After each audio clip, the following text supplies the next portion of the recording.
some of us, we've grown up in families where the homes have always been dysfunctional. And so now here it is, God has called your family to operate with some sense of sanity, to operate with some sense of normalcy. And here it is, your family is not going to respect and appreciate it because all they know is dysfunction. What is abnormal is normal to them, and what is normal to you is it's abnormal. So you're at odds. But do you know you could be the first one? Now, maybe everybody we know is broke, busted, and disgusted. Just don't have a dollar to their name. But do you know you could be the first one? The first one to break the back of poverty. You could be the first one. Do you know that 3 out of 4 businesses don't make it? I saw a car when I drove up on the back. It said the sugar shop. I think is what it said. So that's somebody's business. Now, I understand that 4 out of 5 businesses, they ain't going to make it. But guess what? I know some of them going to make it. Some of them are not only going to make it, they're going to thrive. They're not only going to thrive and take care of themselves, the cup is going to overflow and it's going to take care of the whole family, the whole neighborhood. And somebody said. So in this lesson, we see the first time. We see the first miracle. And here it is. Jesus is about 30 years of age, and it's his very first time. It's the very first miracle that takes place. And so today, I want to challenge your mind that you have been chosen for such a time as this. That this is the first time, the first moment, but yet this is your time to change the earth. This is your moment to do something significant. Everything, here's what I want you to understand. We're going to get into this text a little bit more. Everything you've been through prepares you for this very moment. Right now is your shining moment. There's some that have had a broken heart. I want you to know that broken heart, that trouble that you've gone through prepares you for this shining moment. I want you to know that there is nothing that you've gone through that God is going to waste.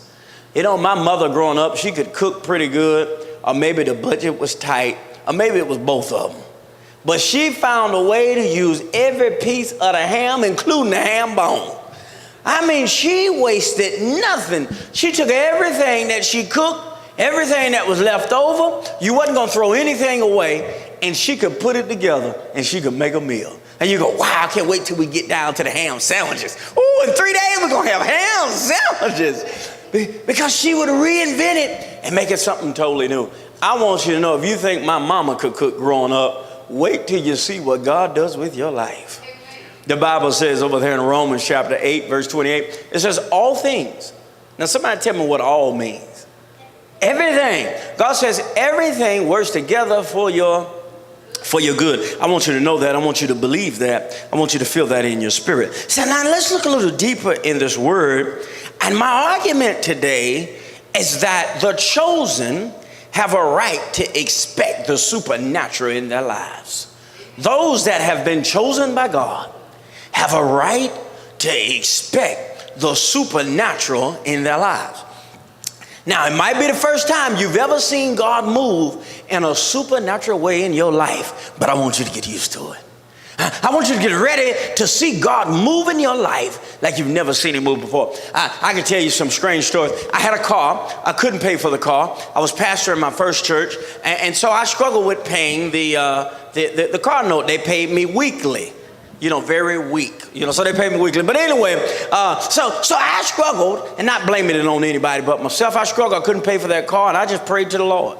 I prayed to the Lord. I needed God to move in my situation. Didn't know how he was going to move. Make that long story short, God paid that car off for me.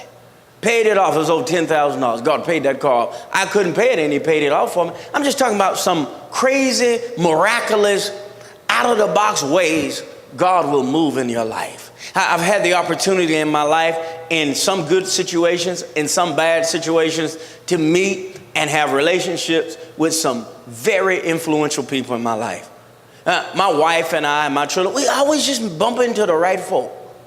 Highly influential people. I can remember one time my wife and I were in Charleston, South Carolina, just riding. and the car pulls up, and it's Ted Turner right next to us. Some people say, who is Ted Turner? Well, Google it then. Okay, anybody ever heard of Cartoon Network? Okay, anybody ever heard of CNN? Okay, anybody ever heard of the Atlanta Braves? Anybody ever heard of the wrestling?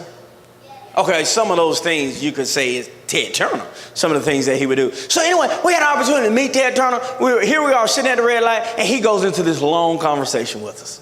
Long conversation at the red light, and my wife and I drive off. We're like, wow, that was Ted Turner, pretty cool dude. But we've had opportunity just to meet so many different people, and not just in the celebrity shake your hand type meeting, but I'm talking about where they deposit in your life, where they get you to the next level in God. Just strange encounters. I tell you one real quick story. Am I helping anybody? Real quick story. I was in college, Davion. I was at Clark Atlanta University. It was my first year there, my first semester there. I had a roommate by the name of Ted Johnson. I think his name was really Theodore Johnson, but Ted Johnson. He was from Detroit, Michigan. And a lot of great basketball players, a lot of great people in general came out of Detroit, Michigan. And so I remember that there was a basketball game between the New Jersey Nets and the Atlanta Hawks, and we were there in Atlanta. And he said, let's go to the game. I said, I don't have any money, you don't have any money. Now, there was a star player, two star players on the other team. One's name was Kenny Anderson. This is a long time ago. This is back in 1992. All right, another star player's name was Derek Coleman. Derek Coleman was the #1 pick, superstar, played for the University of Syracuse. But he was not only, Carol, a good basketball player, he happened to be my favorite basketball player at that time. I mean, literally, I like Dominique, but man, Derek Coleman, he was my sense of royalty. So anyway, Ted tells me, you like him? That's my partner. I say, yeah, right. You don't know him. He said, I do. I'm from Detroit. He's from Detroit. I know him. I said, no, you don't. You do not know him. So to prove him wrong, now here we are, 18 years of age. He's going to prove himself right. I'm going to prove him wrong. I said, well, let's go to the game. He said, well, come on, let's go. So we go to the game. We get to the game. Supposedly we had tickets. We didn't have tickets. I said, I told you you didn't know him. He said, I'm going to meet him at the hotel. I said, you do not know him. To prove him wrong, and he's going to prove himself right, we didn't have nothing to do with. So we go to the hotel where they are supposedly staying. And I am having a blast because I know he's wrong. So this guy walks up. He's about 6'10". This guy walks up, and my roommate leaves me behind, and it's Derek Coleman. So I am starstruck from my seat. And he goes up, and they start laughing and talking and joking. He introduced my friend to the other people. They start going to the elevator. I'm like, hey, what about me? So then he says, oh, by the way, this is my roommate. So we get on the elevator. We go up. We go in the hotel room. And we sit on the bed. And I'm starstruck. And they're just having conversations like friends. Strange, amazing things happen. First time I was ever, probably the last time too, I've ever been in a hotel room with a star NBA player. But it happened when I was 18. Peculiar moment. And I think Derek Coleman gave him at $2,000 or $3,000 that day. He didn't give me any, but you don't understand what I'm saying. Strange things will happen in your life. I want you to get ready and start to expect it. I bought my first car from an individual, and that car that I purchased, I think it was $500, maybe it was $1,000. I think I paid $500. He let me work the rest of it off. He had a farm. He's going to pay me $100 a day. So I went with this old guy, went to his farm. I worked for him for maybe about a year off and on, went to college, come back, worked for him off and on. He paid me $100 a day for 3-4 hours of work. Didn't really like it, but that's what I did. All right, I wasn't a preacher at that time. I was going to law school, not in law school, but I was going to school and wanted to be a lawyer. So that's what I wanted to do with my life. Well, God touched me, and I became a preacher. Well, by this time, I've already messed up with the man that I used to go to the ranch with. So a big-time preacher by the name of Tony Evans. How many people heard of Tony Evans? So a big-time preacher comes to town, Tony Evans. Everybody wants to be there. There's going to be about 20,000 people there. And there's a radio station that's putting it all together, a big guy who owns this station. And guess who it is?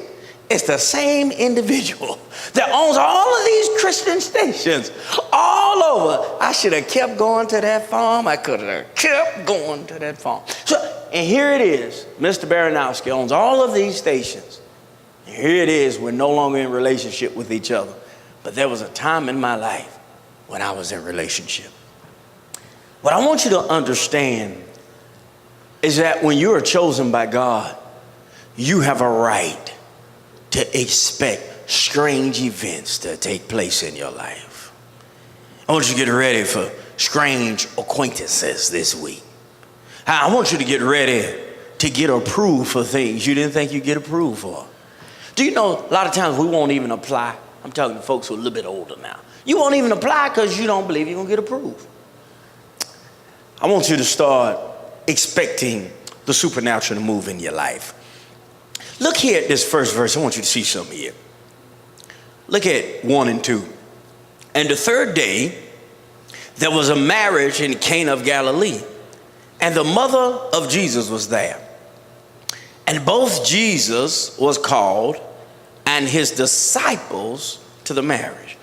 And here's what I want you to understand about being chosen. When you are chosen by God, you're first called by God. See, the Bible says that many are called, but only few are what? Few are chosen. So God has a calling over all of our lives. But few of us are willing to embrace that calling upon our lives so that we can then begin to be chosen.